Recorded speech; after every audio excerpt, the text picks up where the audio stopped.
Hola, ¿qué tal? ¿Cómo les va? Mi nombre es Javier Arnaez, soy profesor de lenguaje y enseñanza media y quiero tocar un tema importante para esta asignatura.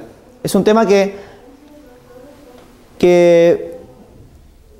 es transversal para todos los cursos, desde primero a cuarto medio, pero especialmente, ¿cierto?, para los cursos de primero y segundo medio. Hablaremos acerca de los tipos de narradores, ¿ya?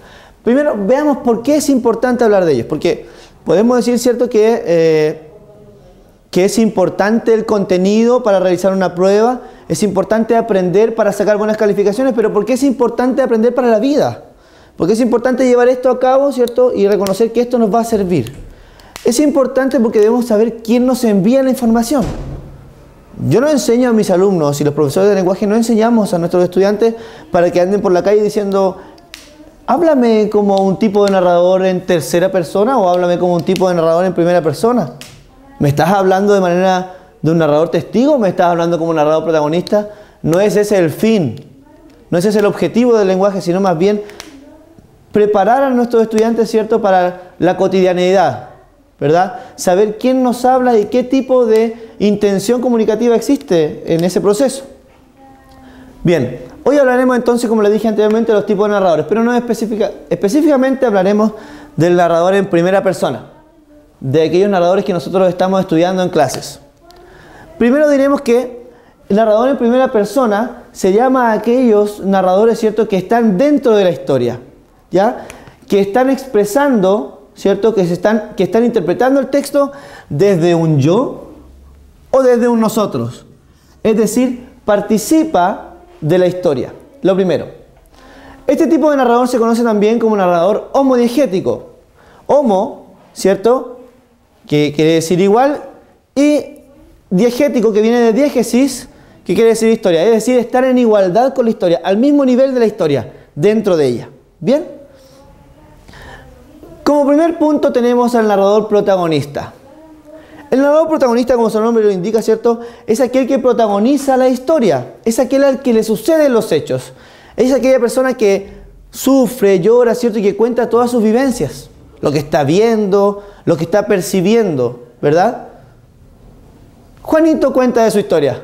Hola, me llamo Juan, voy caminando por la calle, estoy viendo tal cosa, ¿cierto? Él está contando lo que él vive, lo que a él le pasa, ¿cierto? Cuando leemos un libro y es el narrador que nos va contando lo que él va viviendo, estamos frente a un narrador en primera persona, ¿ya? Pero así como tenemos un narrador en primera persona que es protagonista, que es al que le suceden los hechos, también tenemos un narrador testigo, que si bien no es la persona a quien le ocurren los hechos, a quien le pasan las acciones, es aquella persona que está presente en la historia y que ve cómo al otro le pasan los hechos, ¿ya? Por ejemplo, si decimos que en la historia el actor principal es Juanito, que contaba, ¿cierto?, su vivencia, desde un narrador protagonista sería algo así como: Juanito iba por la calle y se sentó en la plaza, junto a mí. Él no sabía que yo existía. Él es un joven y comienza a hablar sobre la vida de Juanito, ¿verdad? Siendo que yo estoy presente en la historia, es decir, estoy siendo parte de la diégesis del relato, ¿ya?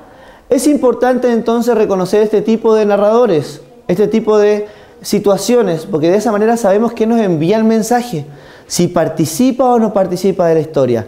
Y este tipo de narrador, ¿cierto?, es importante reconocerlo. Están en primera persona, ¿ya? En primera persona gramatical. Estando el yo presente, estando el nosotros presente, estamos hablando de un narrador en primera persona. ¿Bien? Y para que lo tengan presente, en primera persona tenemos narrador protagonista y narrador testigo, según, ¿cierto?, el currículum que nosotros estamos siguiendo en esta asignatura. Bien, les deseo a todos ustedes un muy buen día y los espero en la siguiente programación, donde hablaremos de la otra parte, ¿cierto? Hablaremos sobre el narrador en tercera persona, sus características y cómo reconocerlo. Muchas gracias.